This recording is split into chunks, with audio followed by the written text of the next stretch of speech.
जी, अस्सलाम वालेकुम दोस्तों। उम्मीद है आप सब खैरियत से होंगे। आज का हमारा वीडियो बनाने का जो मकसद है वो है हैचिंग के हवाले से आपने अंडों में से चूज़ा कैसे लेना है, उसके अंदर क्या-क्या एहतियाती जो तदाबीर हैं वो इख्तियार करनी है, जिससे आपका हैचिबिलिटी 100% या उसके नियर अबाउट हो, ताकि कोई भी किसी किस्म का नुकसान ना हो। और नए आने वाले दोस्तों से गुजारिश है कि हमारा चैनल ज़रूर सब्सक्राइब कीजिए, वीडियो को लाइक कीजिएगा, बेल आइकॉन को भी ज़रूर प्रेस कीजिएगा ताकि हर आने वाली वीडियो उनको मिलती रहे। और हमें कमेंट में रिस्पांस भी ज़रूर कीजिएगा कि आपको हमारी वीडियो किस तरह की लगती हैं। तो अंडों की हैचिबिलिटी के हवाले से हमने 10 बाय 10 का एक फार्मूला तैयार किया है। 10 पॉइंट्स कुछ इस तरह के होंगे जो इंक्यूबेटर में अंडा रखने से पहले के होंगे, और दूसरे जो 10 पॉइंट होंगे वो इंक्यूबेटर में अंडा रखने के बाद के होंगे।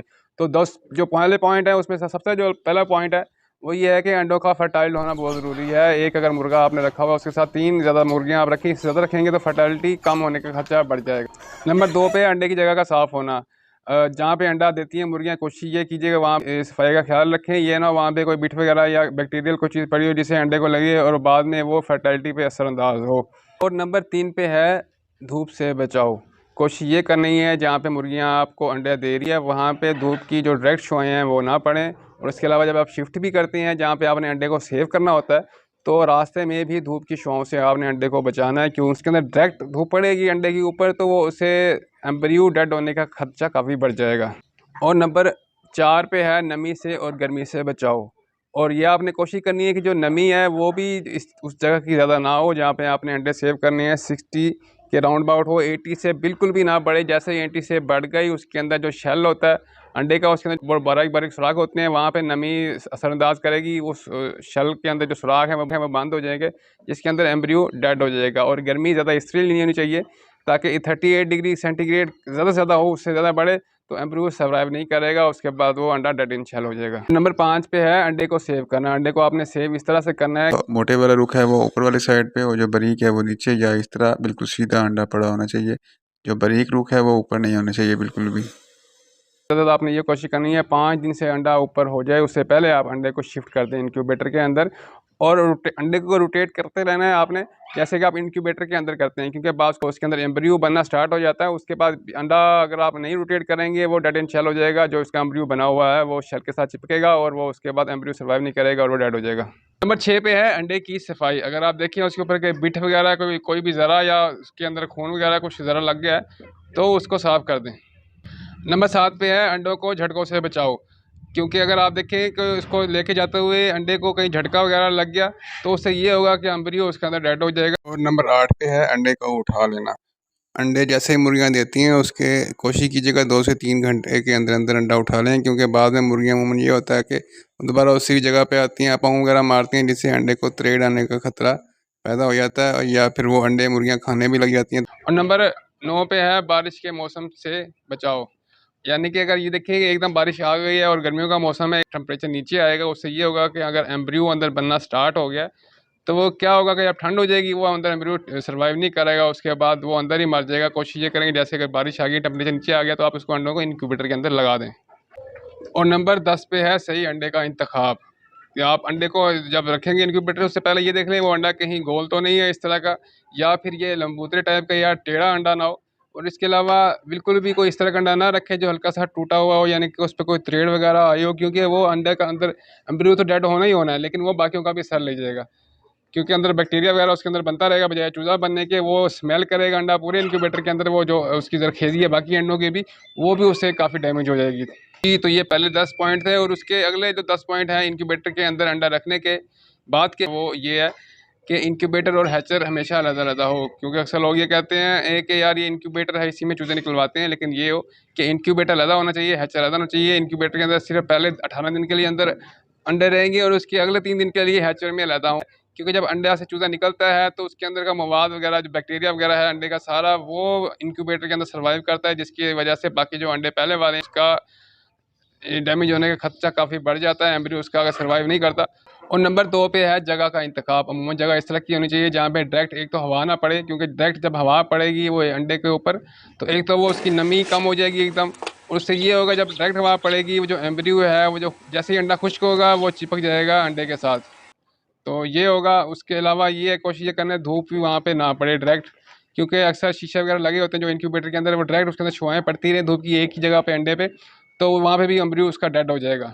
नंबर 3 पे है सफाई का ख्याल। आपने कोशिश करनी है अंडे लगाने से पहले आपने इनक्यूबेटर को अच्छी तरह से सैनिटाइज भी ज़रूर कर लेना है, ताकि बैक्टीरिया वगैरह इस तरह की कोई चीज़ ना हो जिससे अंडे की जो फंक्शन है हैचेबिलिटी का वो उस पर असरअंदाज हो। कोशिश ये करेंगे साफ़ इंक्यूबेटर आपका और जो हैचर है वो भी साफ़ हो। नंबर 4 पे आ जाता है हवा का रुख।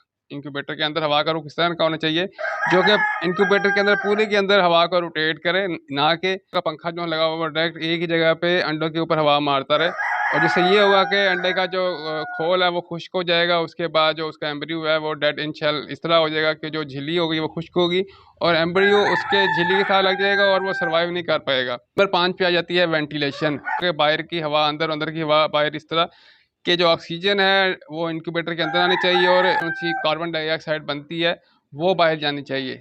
क्योंकि जो इंटरनेशनल स्टैंडर्ड पे जो बनाई जाती है इंक्यूबेटर उसमें इस चीज़ का बड़ा ख्याल रखा जाता है, एग्जॉस्ट वगैरह बाकायदा लगे होते हैं। तो आपने भी कोशिश ये करनी है उसके अंदर सुराख करें ताकि उसकी वेंटिलेशन इंक्यूबेटर की अच्छी हो सके, जिससे अंडे बिल्कुल ख़राब नहीं होंगे। वरना अक्सर उमूमन हम इंक्यूबेटर के अंदर अंडे ख़राब होते हैं उसकी वजह यही होती है कि अंदर हवा के अंदर आने का सिस्टम सही नहीं होता, जिससे कार्बन डाइऑक्साइड बढ़ती रहती है इंक्यूबेटर के अंदर और ऑक्सीजन नहीं आती, जिससे ये होता है कि चूज़ा बेचारा अंदर ही डेड हो जाता है। और नंबर 6 पे आ जाएगा इंक्यूबेटर के अंदर टेम्परेचर और नमी। पहले 18 दिनों के लिए जो इंक्यूबेटर के अंदर का टेम्परेचर होगा वो 37.4 से 37.6 होगा और जो नमी होगी वो आपने रखनी है 60 के राउंड अबाउट। और आखिरी 3 दिनों के लिए आपने 2 डिग्री सेंटीग्रेड कम कर देनी है, यानी कि 37.1 से 37.3 तक ले आना है। और जो नमी होगी वो आपने 7% बढ़ा देनी है, यानी कि 67 के राउंड अबाउट आपने रख देनी है। इंक्यूबेटर के अंदर टेम्परेचर और नमी बराबर होनी चाहिए। ये ना हो कि एक जगह पे बल्ब लगे हुए हों और बाकी जगह पे ठंड रहे।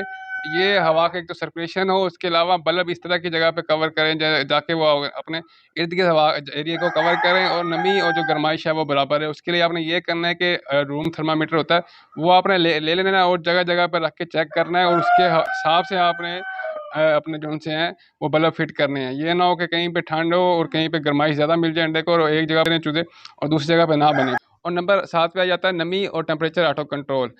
नमी और टेम्परेचर जो है वो ऑटो कंट्रोल होना चाहिए। सेमी ऑटो आपका इंक्यूबेटर लाजमी हो, ताकि ये है कि नमी भी कंट्रोल में रहे। ये ना हो कि आपने अंदाजे से उसके अंदर किसी बाउल में प्याले में आप रख दें पानी और वो नमी या तो बढ़ जाए या फिर वो ख़त्म हो जाए, कम हो जाए।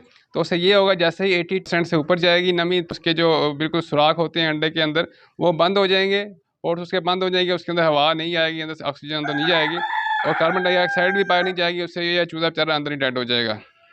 अच्छा, तो दोस्तों आपने ख्याल करना है कि अगर आपके इंक्यूबेटर के साथ यूपीएस बैकअप के लिए अटैच नहीं है तो आपने बर्तन पानी का जो है वो ज़रा छोटा रखना है, क्योंकि ये होता है नमी अगर ज़्यादा होती है हवा, क्योंकि वेंटिलेशन रुक जाएगी इंक्यूबेटर की और हवा अंदर वाली बाहर नहीं जाएगी, जिससे ये होगा कि नमी बढ़ जाएगी।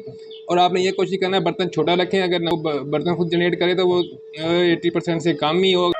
और उसके बाद आ जाता है ये अंडे की रोटेशन। अंडे की रोटेशन बहुत ज़रूरी है और इस चीज़ का आपने बड़ा ख्याल रखना है कि कम से कम भी आप 3 दफ़ा अंडे को रोटेट लाजमी करें। लोगों को नहीं पता होता, वो दिन में 1 दफ़ा करते हैं। उससे ये होता है एम्ब्रियो बाकायदा सही तरह से सर्कुलेट नहीं कर पाता अंदर। जैसे ही रोटेट नहीं करेंगे उसकी वजह ये होगी, एक तो कार्बन डाइऑक्साइड उसके अंदर ही रह जाएगी और ऑक्सीजन बाहर नहीं जाएगी। आप उसको जब तक नहीं करेंगे उसका सिस्टम अंदर रुका रहेगा, जो पूरी सर्कुलेशन है हवा के अंदर।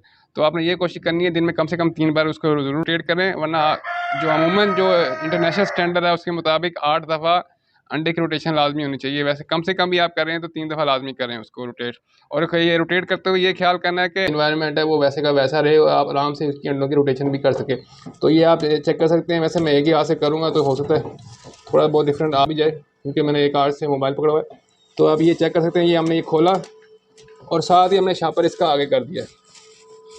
इससे ये होगा इसका अंदर का एनवायरनमेंट चेंज नहीं होगा और आप यहाँ से आराम से हाथ डाल सकते हैं और हाथ डाल के अंडों को रोटेट करेंगे। ये चाहे आधे घंटे भी पड़ा रहे इसकी बिल्कुल भी चेंजिंग नहीं आएगी इसके अंदर।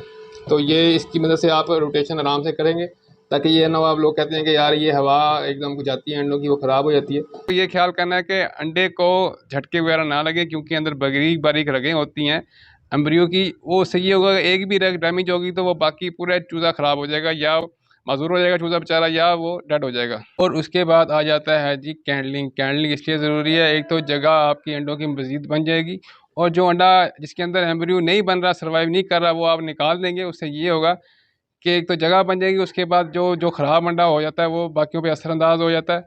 उसके पे असर आ जाता है, और लेकिन वो बाजू का जो ख़राब अंडा होने वाला है वो फट भी जाता है उसकी वजह से। बाकी तमाम अंडे भी HBD उसकी असरअंदाज होती है। तो आपने ये कोशिश करना है तो हर 8 या 9 दिन बाद उसकी कैंडलिंग लाजमी कर दें।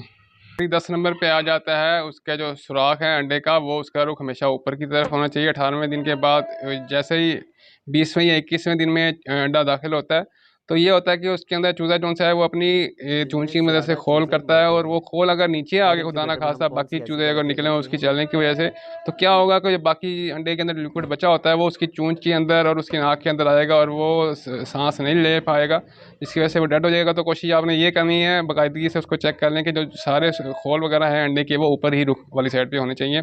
जी, तो ये था हमारा 10x10 का फार्मूला जो हमने हैचिंग के हवाले से तैयार किया था। तो इंशाल्लाह जो हमारी नेक्स्ट आने वाली वीडियो होगी वो होगी चूज़े के हवाले से, कि चूज़ा आपने कैसे उसकी फ्लैशिंग वगैरह करवानी है और चूज़े को किस तरह का और कितना एनवायरनमेंट चाहिए होता है। इंशाल्लाह ताला हमारे चैनल के साथ जुड़ी रहिएगा ताकि मज़ीद आने वाली इंफॉर्मेशनल वीडियो आपको मिल सके। तो अपना और अपने प्यारों का ख्याल रखिएगा। तब तक के लिए अल्लाह हाफिज़।